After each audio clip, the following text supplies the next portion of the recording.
முடிவா ஏழைங்க மேல வரி போடக்கூடாது, பணக்காரங்க மேலதான் வரி போடணும்னு ஃபைனலா சொல்லிட்டேன் சார். அத விடியா, அதத்தான் சட்டமன்றத்துல பேச போறோம்ல. யாரா நீ? யாரு? பையில கையெழுத்து போட மாட்டேன்னு தகராறு பண்ணாரு அந்த ஐஏஎஸ் ஆபீசர். சுத்த கூடு கட்டவனா இருக்கே. படிச்சவனை நிக்க வச்சு பேசலாமா?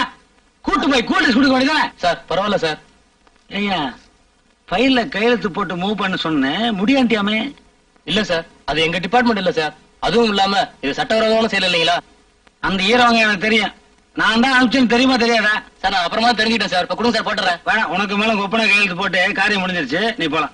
சார் நான் போட்டுறேன் சார். அட உன் பிரின்சிபல் நல்ல பிரின்சிபல்யா, சட்டவிரோதமான காரியத்தில் நீ கையெழுத்த போடக்கூடாது. இல்ல சார் நான் போட்டுறேன் சார்.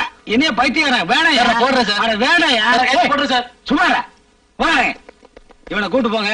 இனிமேல் இவன் கையெழுத்தே போடக்கூடாது. ஏற்பாடு பண்ணுங்க.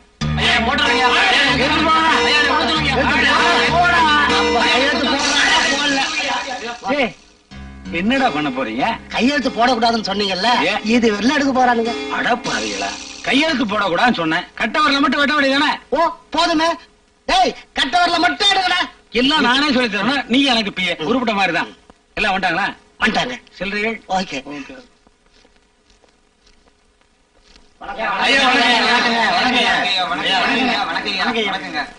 இவரு சோப்பு கம்பெனி முதலாளி. சோப்பு கம்பெனி முதலாளியா? சாலையை துவைச்சு போட மாட்டியா? அவர் சோப்பு அவர் யூஸ் பண்றதில்ல. மூலதனம் 10 கோடி, லாபம் எக்கச்சக்கம். யாரு சிவப்பு சட்டை? இவர் பஸ் கம்பெனி முதலாளி. 84 பஸ் ஓடுது, பல கோடி லாபம் வந்துகிட்டே இருக்கேன். ஐயா வர சொன்னதாக சொன்னாங்க, அதான் தொழிலதிபர் எல்லாம் கூட்டு வந்திருக்கேன். ஒண்ணும் இல்லையா, நாடே ரொம்ப கஷ்டமான நிலையில இருக்கு. கஜானாவே காலி ஆயிருச்சு. பட்ஜெட் வேற போடணும். பற்றாக்குறை இல்லாம என்னைக்கு பட்ஜெட் போட்டிருக்கோம்?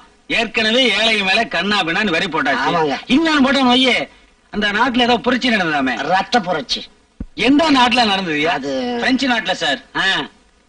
அந்த மாதிரி புரட்சி பண்ணிட்டீங்கன்னா நீங்க பண்ண மாட்டீங்கயா, எனக்கு தெரியாதா?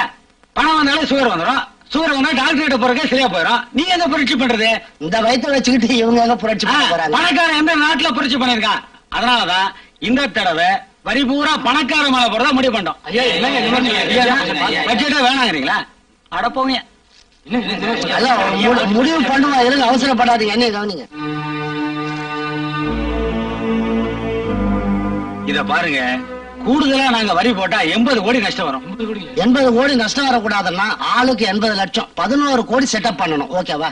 11 கோடியா? கொஞ்சம் ஜாஸ்தியா இருக்க. 11 கோடி ஜாஸ்தியா? நீங்க சரிப்பட்டு வர மாட்டீங்க. ஏங்க கூட பிறந்த அண்ணன் தம்பி மாதிரி பழகிட்டமேனு கூப்பிட்டு அனுப்பிச்சா ஆளாளுக்கு சிலுத்துக்கிறீங்களே.